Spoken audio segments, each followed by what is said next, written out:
Kaixo egunon eta ongi etorri beste saio berri batera. Gaurkoan bi elkarrizketatu izango ditugu gurekin. Alde batetik Marta Igoa, Nafarroa Oinezeko koordinatzailea, eta bestetik Gara González, pobreziaren eta bazterketa sozialaren aurkako Nafar sareko kidea.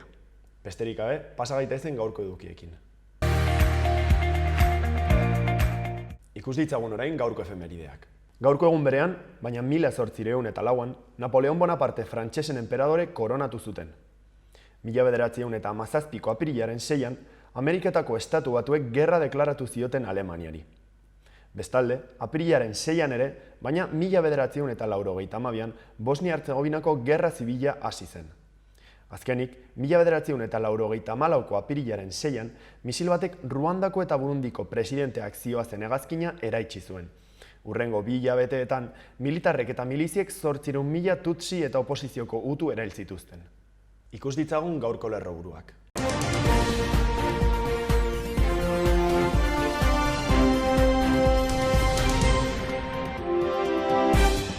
Ehunta 178 koronavirus kasu berri atzeman dira Nafarroan azken egunean, 150 persona ospitaleratuta daude, hauetariko 24 zainketa bereziko unitatean. Nafarroko gobernuak koronavirusaren aurkako aztarnarien 180 kanporatu dituela salatu dute. Nafarroko gobernuak kirolaren nazioarteko egunaren karietara adierazpen instituzionala onartu du. Nafarroko gobernuak presakoa deklaratu du Arbeitzako eta Zubielkiko araztegia eraikitzeko lurren desjabetzea. Obrak maiatzan hasiko dira eta 780.471 euroko kostua izango dute. Iruña ekintzaile programaren edizio berriak ekonomia berdearekin zerikusia duten negozio ideiak sortzeko eta garatzeko prestakuntza du xede. Aberri eguna ospatzeko Euskal Herria baterak egindako deialdiarekin bat egin dute EH Bilduk eta EH Baiek. Errotxapeako ezkaba aldizkariak apirilaren 9 toke de queda fest antolatu du, haueko 9 aintzinera eta aldizkariaren ezkaba arrotxapea Facebookeko profilian zuzenean emango duen ekitaldia izango da.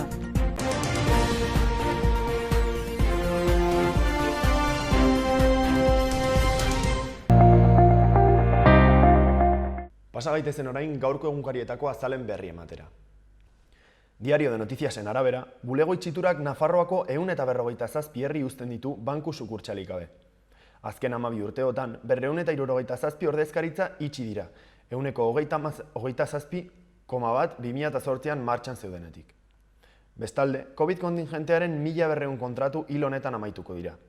Osasungintzak esan du, ez dituela berrituko 102 bilatzailetatik 17, eta kontratazioak aurrekontura egokitu behar direla. Beste alde batetik, Nafarroan aurten 30 milioi euro sartzea aurreikusten da Tobin eta Google Tasekin. Ogasun Ministerioarekin egin beharreko doikuntzak zehazteko daude oraindik. Azkenik, Diario de Noticiasek dio CISek blokeen arteko berdinketa eztabaidatua proiektatu duela Madrilen maiatzaren 4. Diario de Navarraren arabera, Nafarroako ospitaleetako paziente sarrerak bikoiztu egin dira azken 2 asteetan. Gaur egun, 150 ospitaleratu daude, eta 133ko azkundea izan dut... Diario de Navarrarekin hasiko naiz berriro. Diario de Navarraren arabera, Nafarroako ospitaleetako paziente sarrerak bikoiztu egin dira azken 2 asteetan. Gaur egun, 150 ospitaleratu daude, eta 133ko azkundea izan dute 7 egunetan. Bestalde, osasun sailak argedaz konfinatu du, kasuen igoera geldi ezina dela eta. 2.300 bizilagun ditu eta azken 14 egunetan 100.000 biztanleko 2.810 kasukoa izan da intzidentzia. Gainera, bilaketa taldea 102 kidetik 95 txikituko da maiatzetik. Osasungintzak txertatze ritmo bizia aurre ikusten du apiril baten ostean. Azkenik, osasunak salbatuko balitz 1,7 milioi ordaindu beharko lituzke Enrik, Ruben, Juan Cruz eta Darkorengatik. Bestetik, Gararen azalak dio gaurko egunean duela 25 urte Itoitzekin solidarioak taldeko kideek kable batzuk ebakita urtegia eraikitzeko lanak gelditzea lortu zutela. Horretaz gain, Roglic izan da indartsuena itzuliaren estreinakoan. Eslovenarrak 28 segundu atera zizkien Tadej Pogacar eta Adams Jatesi, favoritoen artean gertuen izan zituenei. Azkenik, joko zikina Bulgariako eszena politiko eta oligarkikoan. 2008an Boiko Borisovek iragazte konprometigarri batzuei egin behar izan zien aurre. Berriari dagokionez, Azalak dio duela 25 urte Itoizko urtegiko egitur nagusia desegin zutela Itoitzekiko solidarioak taldeko 8 kidek, porlana eramaten zuen kablea moztuta. 8 hilabetez geldiarazi zituzten lanak. Bestalde, kulturgireen diru laguntzen zati bat baino ez da banatu, iragarri eta urtebetera. Horretaz gain, COVID-19 kasuen gorakada batean, gaur berrikusiko ditu Jaurlaritzak intzidentzia tasaren araberako eremuen zerrendak. Bestetik, EAJak estatutua betetzea jodu estatus berri baten abiapuntutzat. Euskal Herria baterak eguneroko harrigintza nola landu gogoetatu nahi du, aberri egunean plazak hartu ostean. Azkenik, fiskalak ebatzi du ustelkeria kasu baten parte dela Netanyahu. Euskal Herria irratiari dagokionez, honakoak dio maiatzetik aurrera aztarnari gutxiago edukiko dituela Nafarroak. Nafarroako aztarnari taldeak ohartarazi du 10-etik 9 langile ordezkatu eta esperientziarik gabeko langileak kontratatuko dituztela. Murrizketa baieztatu du Nafarroako gobernuak, ez ordea ordezkapena. Bestalde, garbiketaren sektorean greba egingo dute hilaren 13-tik 16-ra. ELA, LAB, Comisiones Obreras, UGT eta Solidari sindikatuek deitu dute grebara. Sektoreak pairatzen dituen arazoak konpontzeko hitzarmen bat eskatuko dute. Azkenik, duela 25 urte, 1996ko apirilaren 6an, Itoitzekiko elkartasun talde batek obretako kableak moztu zituen, eta 8 hilabetez geldiarazi zituen lanak.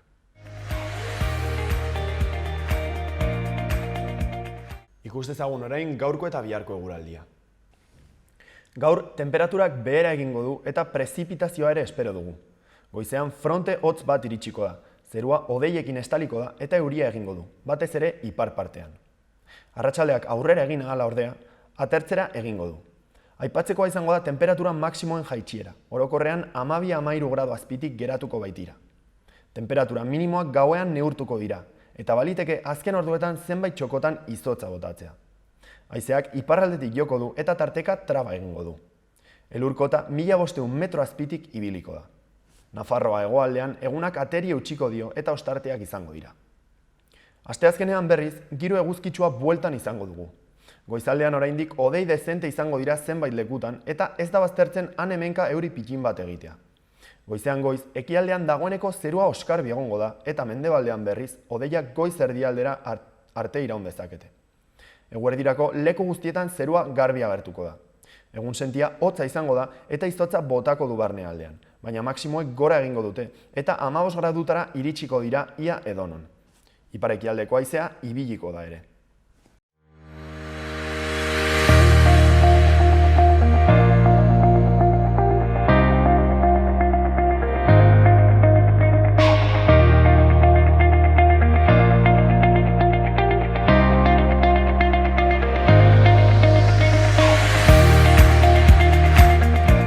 Kaixo, Marta, zer modu zaude?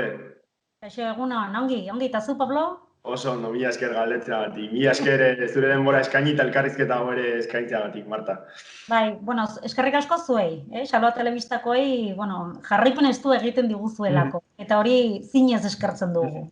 Zera, Marta, ikusleek jakin dezaten, zu Nafarroa Oinezeko koordinatzailea zara, ez?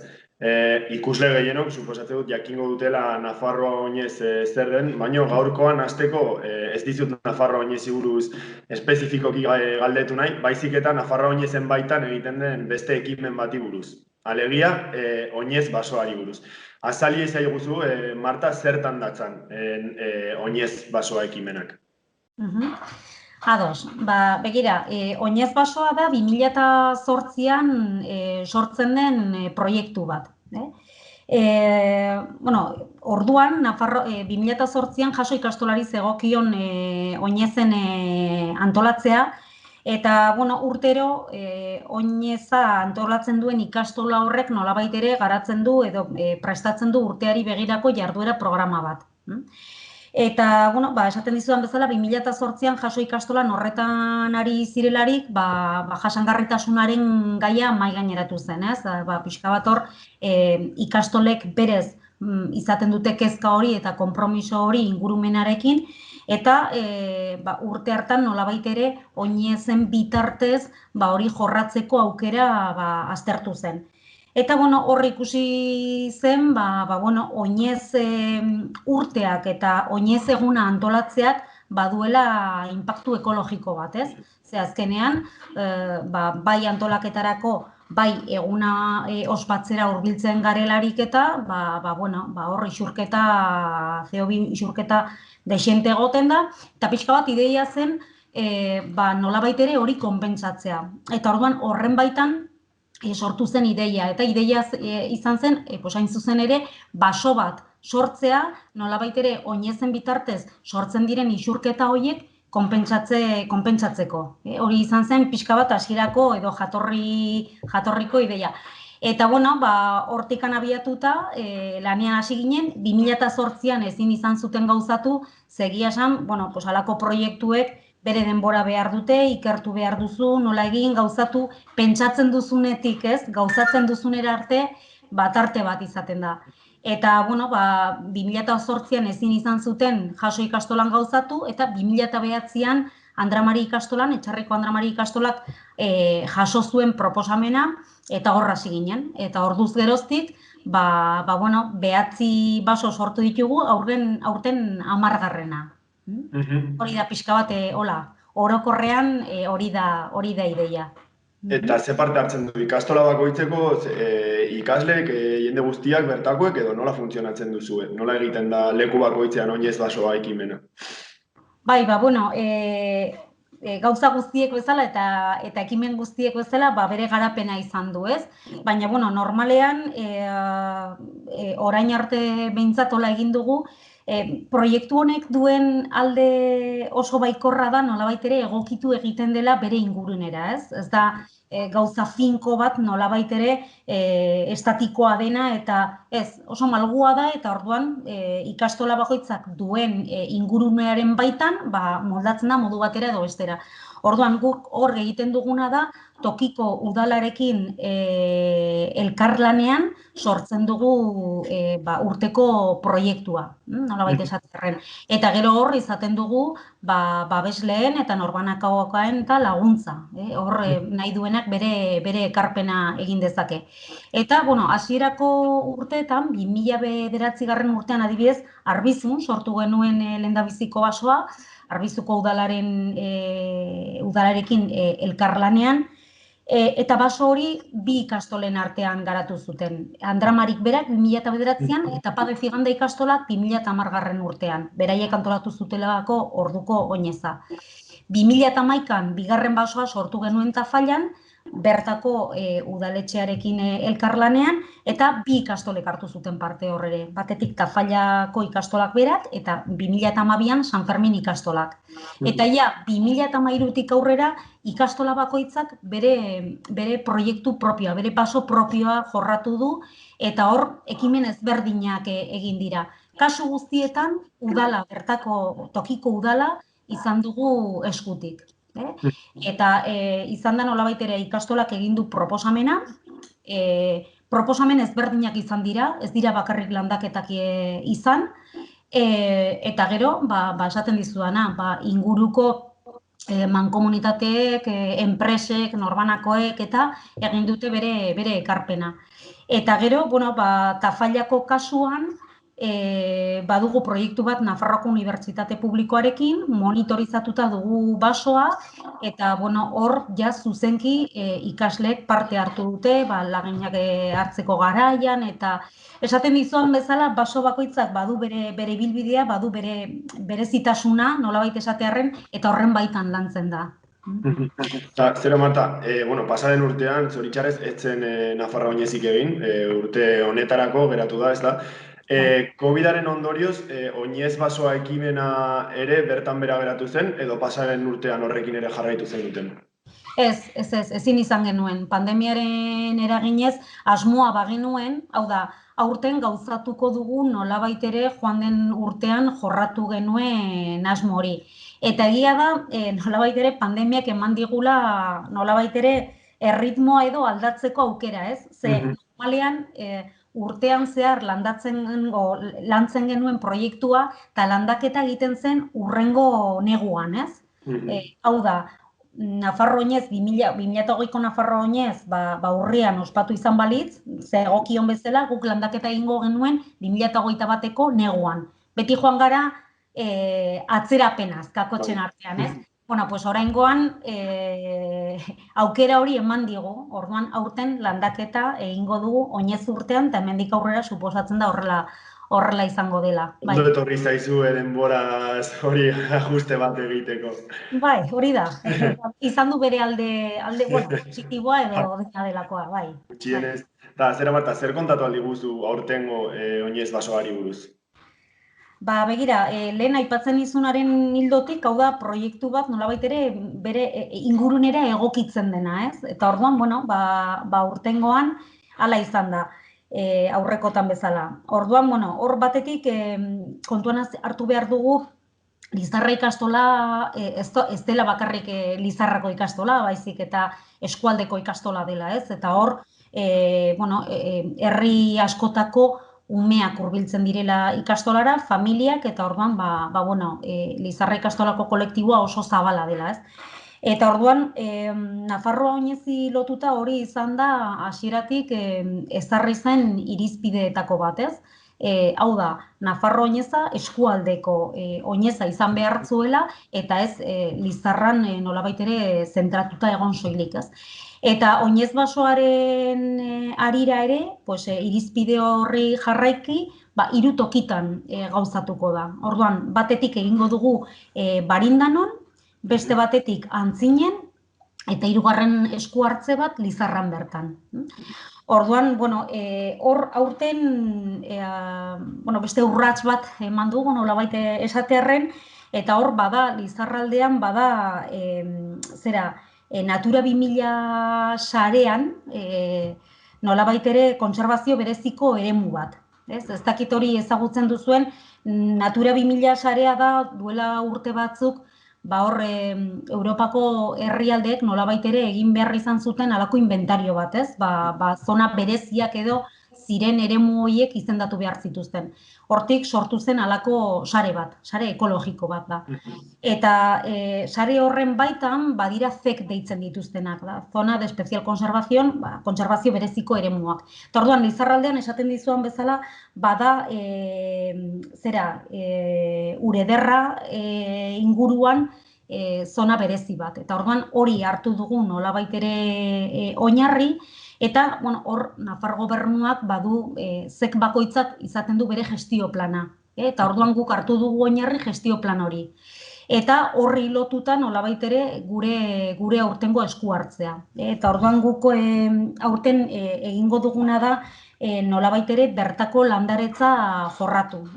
Hor zonalde horretan, azken hamarkadetan izan dira landaketa produktiboak. Hori oso ohikoa da, ez da Lizarraldeko berezitasun bat, baizik eta oso ohikoa da.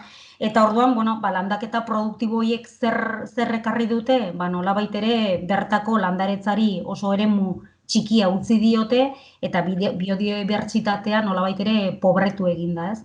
Orduan, gure aurtengo 2 landaketak pixkat bideratuta daude, nolabait ere bertako landaretza hori berreskuratzera. Eta orduan, bitan egingo dugu hori, bai Barindanon eta bai Antzinen.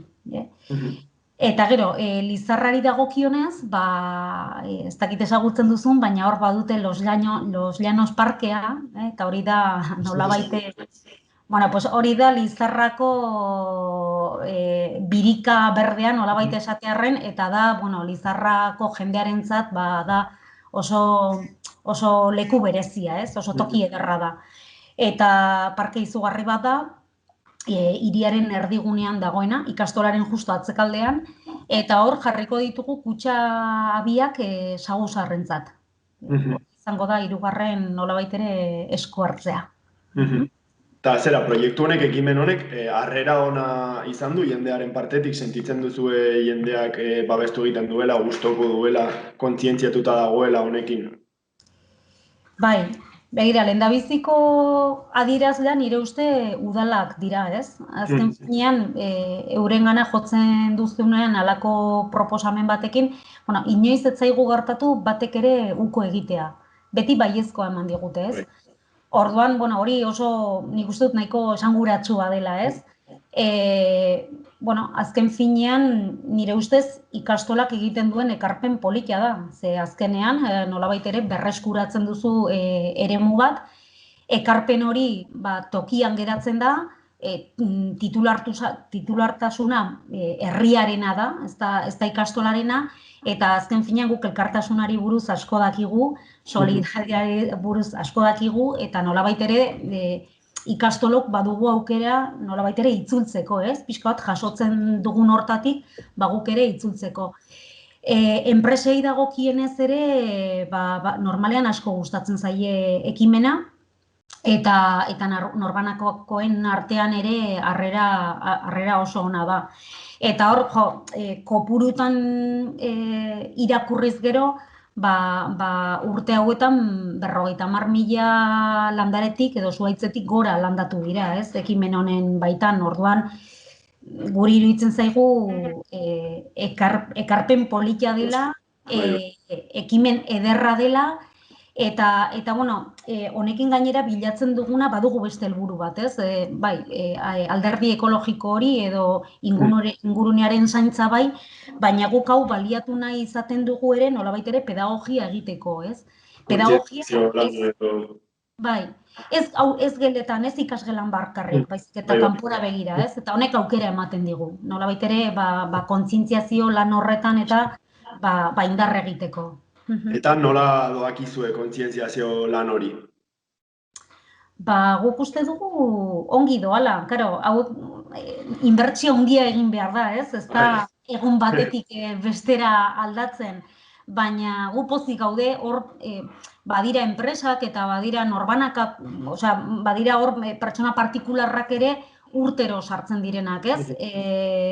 Edozein tokitan izan dare, esan nahi dut, tokiko jendea ez denak urtero laguntzen du, urtero babesten du, eta bueno, gero, kanpora begira ere badu bere oihartzuna, ez? Orain, esate baterako, Uruguaitik idatzi ziguten, galdetuz, ia nola den posible hori, beraiek ere nahiko luketela, hango egoera zalduz, eta pixka bat galdetuz, ia nola egin dugun guk, oso deigarria egin zaielako, ez? Orduan, bueno, badakizu, esate izuan bezala inbertsio handia egin behar da, ze halako gauzak hasten dituzu, baina, bueno, indarra hartzen dutenerako eta gorputza hartzen dutenerako, hori urte batzuk behar dira, ez? Gu ere dena den oso pozik gaude, ze, bueno, nik hau hasi nuen 2009an Etxarriko guraso batekin, Etxarri Andre Mari ikastolako guraso batekin, eta gogoan dut, orduan berak esaten ziala, imaginatzen duzu noizbait tuteran oinez baso bat bagenu. Eta iruditzen zitzaigun gura, bueno, hori amets bat, ez? Zegia da, halako historia bat, oraindikan landaketa bat egin ez duzularik, halako historia bat azaltzea kosta egin zitzaigun hasieran jendeak ez zuen ulertzen zer nahi genuen eta zer pixkat asmoa zein zen, ez? Eta, bueno, orain Patxi du izena guraso horrek eta askotan esaten diotko Patxi. Nork esan behar zigun, Batez, baditugu 2 baso. Bueno, bate Argedasen eta bestea da tuteran, baina, bueno, herriberan baditugu 2 basoia da. Bai, orduan, bueno, garapena ona izan da, eta gu pozik gaude ekimenarekin. Eta zera, Marta, ikusten ari garen bezala, jende askok igual pentsatzen du Nafarroa oinez mugatzen dela egun bateko festara. Baina esaten ari diguzun bezala, azkenean urte osoan zehar garatzen den lana da, ezta? Nola daztuek honen inguruan, Nafarroa oinezen inguruan eta horren baitan egiten diren ekimenen inguruan urtean zehar garatzen duzuen lana? Bai, bueno, guk normalean oinez bat antolatzeko hasten gara lanean urte terdi lehenago. Ospatu baino urte terdi lehenago. Eta orduan hor ikastolan egiten duguna da egitura bat sortu. Bere egunean oinez antolatzen zelarik ikastolak bere gain hartzen zuen antolaketa guztia, ez? Oineza egun bakarra izatetik urte beteko ekimena izatera pasatu zenetik, lankarga handi xamarra da, ez? Eta horren baitan ikusi zuten ikastolek eragiten ziela, ez? Eta nolabait ere ikastolako kudeaketa batzutan alde batera utzi behar izaten zela honi aurre egiteko. Eta orduan horren baitan halako hausnarketa bat egon zen eta horren ondorioz erabaki zen talde nolabait ere paralelo bat sortu behar zela honi aurre egiteko. Eta guk hori junta iraunkorra deitzen dugu. Eta hor, junta iraunkor horretan badaude 12-13 batzordetako ordezkariak, koordinatzailea, ikastolako zuzendari eta lehendakaria, eta nolabait ere hori da Nafarro Oinezen motorra. Eta batzorde horietako bat jarduerak izaten da. Eta orduan, jarduera batzorde horrek planteatzen du urteari begira egin daitezken ekimenak. Hor kombinazio bat egoten da, batetik lehen esaten izun bezala, Nafarro Oinezek baditu jada iraunkorrak diren zenbait ekimen, eta horri gehitu behar izaten dizkio ikastolak bere proposamenak nolabait esatearren. Proposamen horien artean zehartzen den kontutan, badira irizpide batzuk, ez? Pixka bat hartzen dira kontuan arlo ezberdinak, kultura, kirola, musika, dantza, pixka bat denetarik egon dadin eta orekatua izan dadin kontua, eta gero baita ere publiko hartzailea, haurrak, gazteak, helduak, eta gero inguruneak eskaini nahi duena, erakutsi nahi duena, edo dituen baliabideen baitan antola dezakena, ez? Eta halako egiten hori kokteleran sartzen da nolabait esatearren, eta horren baitan sortzen da jarduera programa bat urtean zehar garatzen duguna. Eta izaten da, ja normalean guk abendurako aurreikusita izaten dugu urtean zehar zer egingo dugun. Modu orekatu batean eta hori, orduan, zuk esaten zenuen bezala, Oinez eguna, Nafarro Oinez eguna baino askoz ere gehiago da. Nola, ze ondori izan du COVID-ak zuen lan egiteko moduan aldaketarik eragin aldu, edo lehen esan dugun bezala, pasaren urteko Nafarro Oineza azkenean bertan bera utzi behar izan zen eta aurten egingo da. Nola eragin zuen lanean pandemia honek? Izugarri azken finean, nik uste dut talde eta talde guztiei bezala, ez? Olako kontuetan gabiltzen hori, nik uste dut gainera are gehiago, ez? Kulturarekin zerikusirik duen guztiak nolabait ere sekulako jipoia, ez? Hartu du kontu honekin. Orduan, hasiera batean, ez jakintasun horrek eta zegoen nolabait ere zalantza izugarri horrek, nolabait ere sortu zuen halako stand-by egoera bat, ez? Ia ze gertatzen den, baina egia esan guk ja joan den urtean aste santuan ja ikusi genuen gauza serio zijoala eta zailtasunak aurre ikusten genituen ja nolabait ere Oinez urte horri aurre egiteko, ez? Eta guk ja da, esate dizut, apirilean edo ja hartu genuen erabakia nolabait ere planto egiteko eta urtebetez atzeratzeko kontua.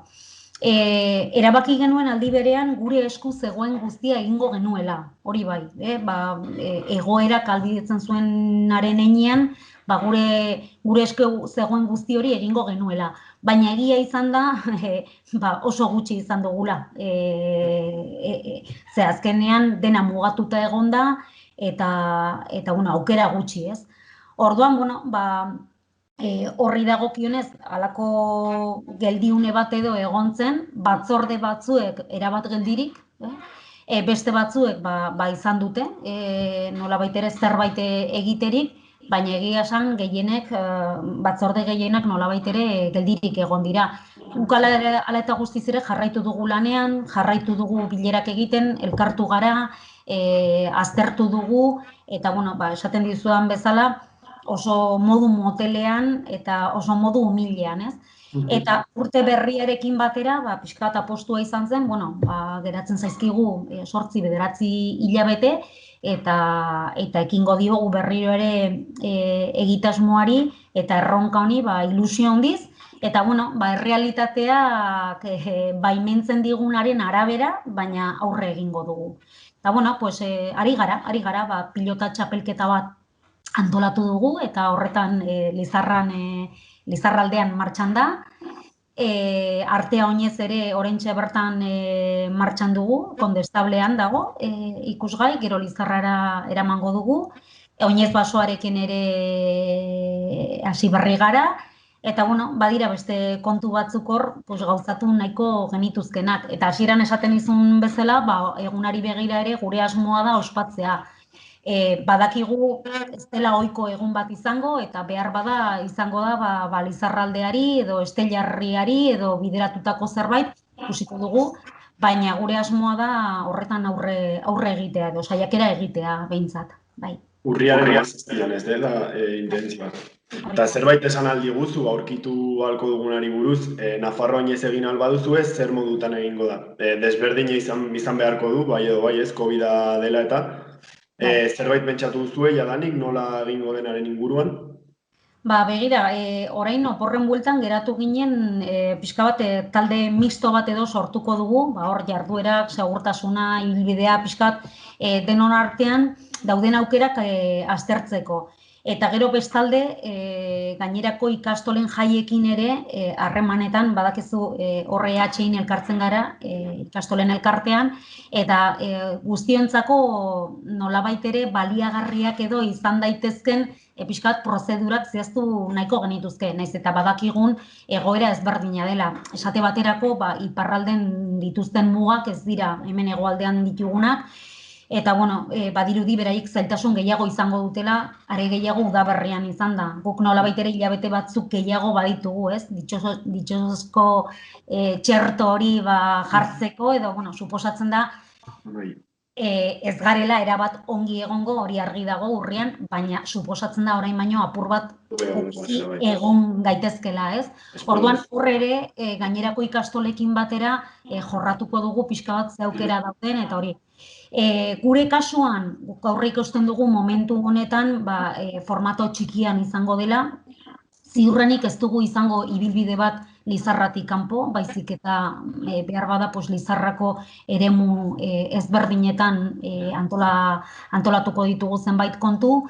Planteatzen genuen ere, akaso larun bat eta igandean zehar ospatzea, segurtasunari begira, ziurrenik hautatu beharko ditugu nolabait ere kontrola daitezken espazioak, foroa eta hori dena eta segurtasuna bermatzeko. Eta, pixka bat hortik abiatuta, ikusiko du, zer egin daiteken, zertarago baimena ematen diguten, eta horretan dihar dugu. Pixka bat hausnarketa horretan eta ikerketa horretan ari gara. Espero dugu alik eta gehien egin ahal izatea. Bai. Ala bedi. Eta zera, Marta, bukatzeko, gure elkarrizketatu guztiei airera botatako mezu bat edo, emateko espazioa eta aukera ematen diegu orain, beraz, orain daukazu horretarako aukera. Ados, ze esango dizut, Lizarra ikastolari dagokionez, nik publikoki eskertu nahiko nuke egiten ari den esfortzua. Oinez bat antolatzea ez da inolako tontakeria, eta beraiei egokitu zaie 2 urtez eustea, ez? Eta egoera zail honetan. Orduan, Lizarra ikastolak ez du ilusiorik galdu, erronkari aurre egiteko kemena eta adoria erakutsi dute, eta nik gizarteari orokorrean eskatuko nioke pixkoa bat, hildo beretik, ilusio hori ez galtzea, ez? Ez oinezarekiko, ez biziarekiko orokorrean, ez? Pasako da, ez dira momentu goxoak, baina, zailtasunei aurre egiten beti jakin dugu Euskaldunok, eta oraingoan ere, erakutsiko dugu gai garela honi buelta emateko, ez? Eta, animo handia jendeari eta aurrera. Animo zuei ere Nafarroa oinezekin eta egiten duzuen lan guztiarekin. Marta, mila esker zure denborarengatik, plazer izugarria izan da, eta hori, munduko zorte guztia opa dizuegu. Ados, eskerrik asko, Pablo. Eskerrik asko zuzei. Venga, gero arte, aio.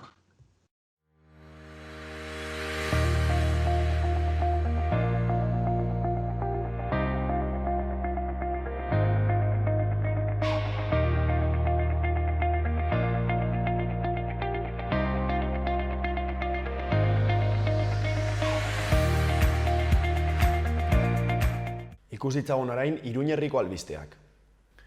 Antsoaini dagokionez, nekazaritza ekologikoa baratzean, sarrera, deituriko ikastaroa antolatu da. Parte hartzeko baldintza bakarra adinez nagusia izatea delarik. Ikastaroak hainbat saio izango ditu, larunbatetan beti ere. Apirilaren 24an eta maiatzaren 8an eta 15an, goizeko 10:00 arratsaldeko ordu 2:00.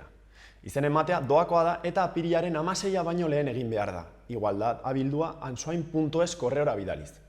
Bestalde, aurten Euskara Zerbitzuak udako txokoak antolatuko ditu Antsoainen, uztailaren 19tik abuztuaren 6ra. Izen ematea ekainaren 1tik 4 izanen da, baina horren aurretik beste mezu bat jasoko da informazio guztiarekin. Aranguren dagokionez, berdintasun arlotik hainbat emakumeren migrazio prozesuen inguruko bizipeni buruzko jarduerak antolatu dira, apirilaren 7 eta 22 bitartean. Haien artean, pintura erakusketa, bisita gidatua eta hitzaldi bat. Jarduerak Arangurengo kulturetxean egingo dira. Informazio gehiago Arangureko udalaren web orrian dago eskuragarri. Barainaini dagokionez, udalak jakinarazi du zirkulazio zerga eta pasabideen tasak borondatezko ordainketa egiteko epea 2021ko apirilaren 30an bukatu egiten dela. Iruñari dagokionez, udalak maiatzean hasiko du San Francisco kaleko bigarren faseko obrak, Eslaba kalearen eta kale nagusiaren artean. Lanak lehen fasekoen antzekoak izanen dira eta kalea erabat aldatuko da, espaloia eta galtzada altuera berean zolatuko bai dira. Horrela, San Francisco kaleak ibilgailoak pasatzeko aukera ematen duen arren, oinezkoentzako izaera eman nahi izan zaio. Gaur egungo espaloi estuetan zintarrien mailek dakartzaten oztopo arkitektonikoak kenduz. Gainera, galtzadaren eta espaloiaren arteko maila berdintasunak kalea alde zaharreko gainerakoarekin homogenizatzen du.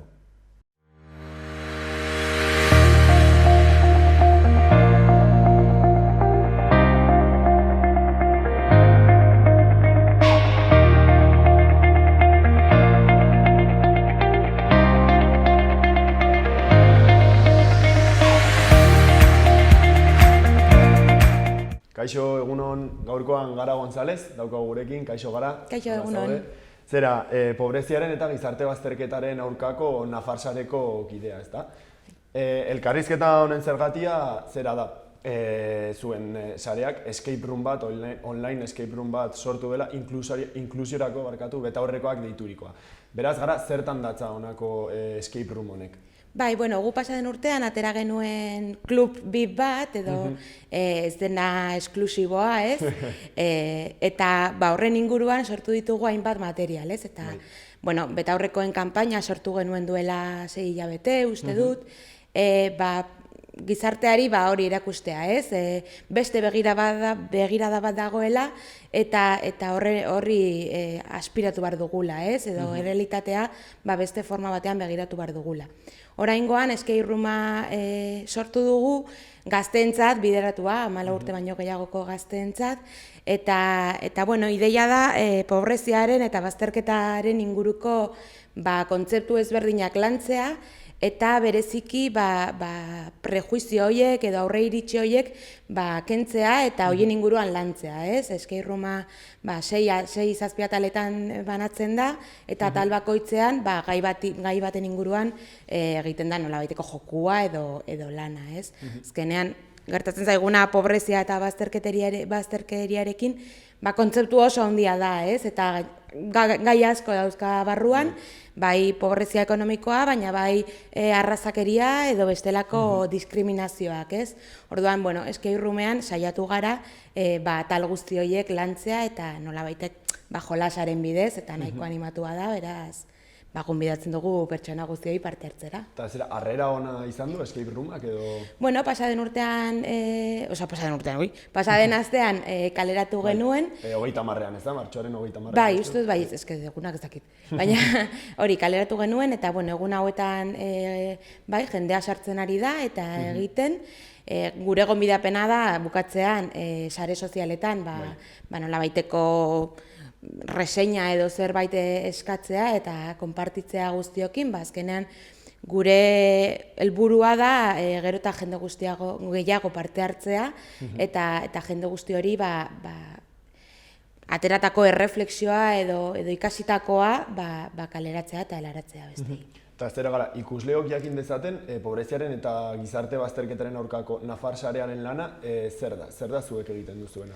Bueno, izen arraro honekin, gu gara Nafarroako elkarte ezberdinen sare bat, beraz, parte hartzen dute 32 elkarte oraingoz, urren egunetan uste dut handiago egingo garela, baina oraingoz 32 gara, eta elkarte guzti horik, esan dugun bezala, gizarte bazterketa atal asko dauzka, eta orduan elkarte horiek, atal ezberdine horietan lan egiten dute pertsonekin, eta gure sarean elkartzen dira, elkarlana egiteko, baita sentsibilizazio kanpaina hauek bezala edo hau hezkuntzara bideratuta dago, baina kanpaina ezberdinak egiteko, azkenean arrazakeriaren kontra borrokatzeko elkarrekin eta pobrezia horren kontra borrokatzeko elkarrekin. Eta baita politikoei nolabaiteko feedbacka edo itzulera egiten, lantzen dugu eta horretan gaude egunero, borroka horretan, bai elkartekin, bai politikoekin. Eta zera gara, esan diazu, escape room honen kasuan 14 urtetik gorako aurrentzat bideratuta dagoela. Normalean zein da zuen publikoa, zein jende motari zuzendutako kanpainak eta lana egiten duzue? Bueno, gure helburua izango lirateke guztioi ailegatzea, baina egia da pobrezia eta bazterketaren kontrako gaia oso gai kontundentea da eta zaila egiten zaigu aurrentzat edo bideratutako kanpainak egitea, baina bai gure proposamena urte honetan zehar publiko berri horrekin lantzea, ez? Nola pobrezia eta bazterketa egoerak Nafarroan daude, egunero ezagutzen ditugu, gure ondokoak izan daitezke, pobrezia egoera horietan daudenak, beraz gure helburua da pertsona guztiak ezagutzea, eta ez bakarrik ezagutzea, baizik eta kontzientzia hori hartzea, ez? Gehien bat, horren kontra guztiek borroka dezakegu, pauso txiki batekin nahikoa izan daiteke, bai ondokoari lagundu, edo elkarte batekin kolaboratu, edo nolako lana, baina guztiok egin beharko genuke lan hori, ez? Orain arte, hori gure publikoa izan da, publiko heldua, errezago delako, eta uste dugu garrantzi handia daukalako kontzientziazio hori, baina bai hezkuntzaren atalean eta adintxikikoen atalean oso garrantzitsua iruditzen zaigu azkenean hezkuntza hori, edo txikitatik jasotzen dugun mezu guzti horiek, gero helduak garenean nolabaiteko inpaktua dauka, ez? Orduan, gutxiraka sartuko gara publiko horretan eta nola egin dezakegun, ez da tarea erreza. Eta zera, zuen sarea, zuen elkartek, zuek zarete pobreziaren eta gizarte bazterketaren inguruko guztia zuzenetik ikusten duzuenak. Zein da jendearen kontzientzia eta implikazio maila? Gizartearen orokorrean implikazio maila honekiko? Bueno, bai ikusten dugu edo ikus dezakegu pandemia baino leheneko egoerak nahiko ondo joaten zirela, egia da sekulako mezu arrazistak eta pobreziaren kontrako mezu gogorrak bidaltzen dira gizartean, bai edabideetan, baina bai familiako WhatsApp taldeetan edo bestelako edabideetan, baina bai ikusita geneukan nolabaiteko aldaketa, baina pandemia, guztion egoera okertu du eta restrikzio asko ikusi ditugu eta, pertsonak ez daudenean hain ondo errazago da besteen kontra egitea, ez? Bai beste lurraldetakoa izateagatik edo bai bestelako egoera izateagatik. Orduan, gero uste dugu urte honetan izango dela garrantzitsua bulo guzti horiek atzera botatzea,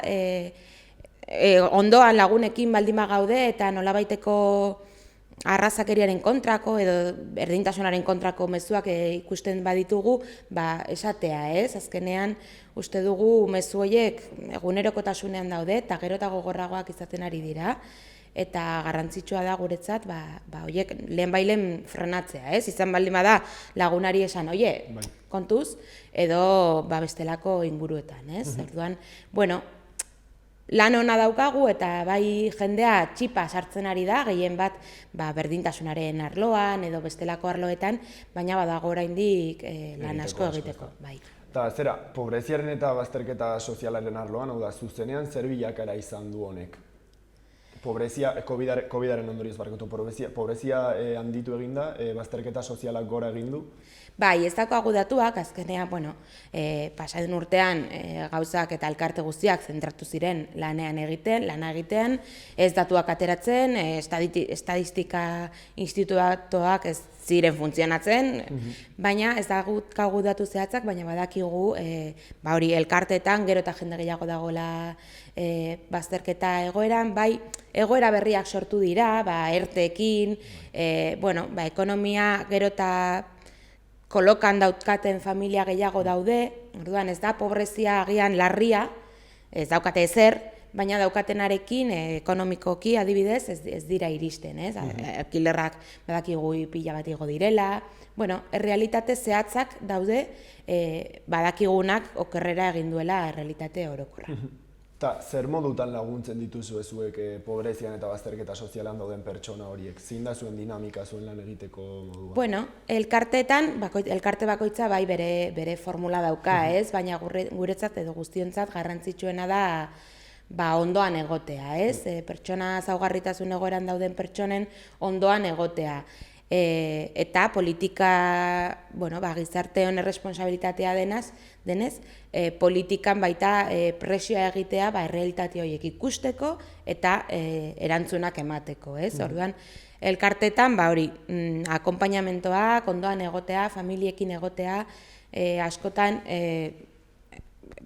laguntzea, ez? Ez dakit, medikura ez dakit zer esan, joan naiteke, baina ez dakit zer esan, gu lagundu zaitugu, ez? Lagunduko zaitugu. Orduan, hori da azkenean paperi garrantzitsuena, gero bai administrazioaren kontu asko dira, beraz, laguntza hori azkenean da tradukzioa, da laguntza ekonomikoa, da laguntza elikagai laguntza, edo beste forma dauzka, baina orokorrean da ondoan egotea eta laguntza eskaintzea. Lehenare ginen gizartearen kontzientzia eta implikazio mailari buruz, orain nola ikusten duzun esan diguzu, urteetan zehar zer bilakaera izan du implikazio honek? Uste duzu gauden puntuan handiena dena, implikaziorik handiena dela eta kontzientzia mailarik handiena direla? Erantzun zaila dauka galdera hori azkenean oso ziklikoa gara gizartean, orokorrean, gauza guztiekin, eta baita gauza hauekin, ez? Orduan, bai gainera realitate zehatzak daude, ez? Gazteak bai momentu batean, kurtso hasieran pila bat inplikatzen dira, ez? Gainemat, adibidez, unibertsitateko gazteak, hasten dira kurtsoa, hasten dira, baina gero badago momentu bat, inplikazio hori edo kontzientziazio hori, hasten dugu azkenean guztiak daukagu gure egunerokotasunak eta zaila egiten da mantentzea, baina bai, gure helburua edo gure leloa da, agian ezin duzu, azterketa egunetan zaude eta ezin duzu 2 ordu joan edozein elkartera laguntzera, baina bestelako laguntza eskaini aldezakezu, ez? Orduan, kontzientziazio hori aldatu da eta urtean zehar aldatzen da eta bai historian zehar aldatu da eta izan dira lehen gazteak ziren mugimenduak edo gero izan dira helburuak, baina proletariadoa edo izan da gehien mugitu dena, ez? Hori historian zehar aldatzen da, baina bai puntu honetan edo pandemia egoera honetan gaudela, oso zaila dena beste pertsona bati laguntzea pertsonalki, beste formulak sortu behar direla, ez? Uste dugu eta formula berri horiekin, laguntza emateko formula horien alde borrokatu behar dugu eta imaginazioa aurrera atera eta beste formulak bilatu. Gara, bukatzen jateko, lehenik da, gogorara ezin nahi badiezu ikuslei escape room honetan nola parte har dezaketen eta?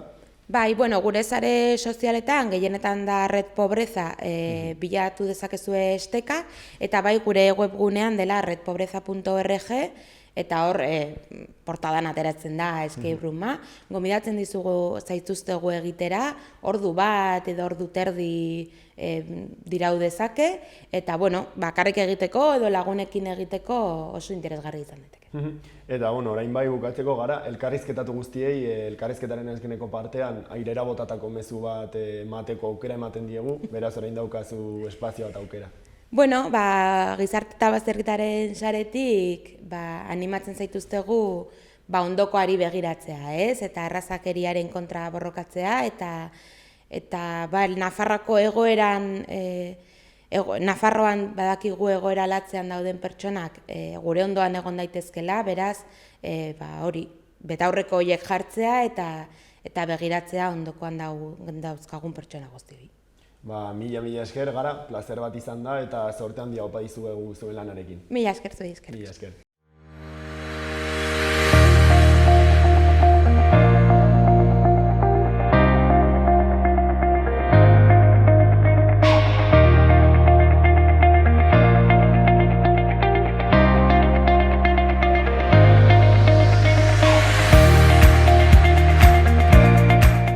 Hau izan da guztia gaurkoz. Mila esker hor egoteagatik eta bihar arte. Gobierno de Navarra. Nafarroako gobernua.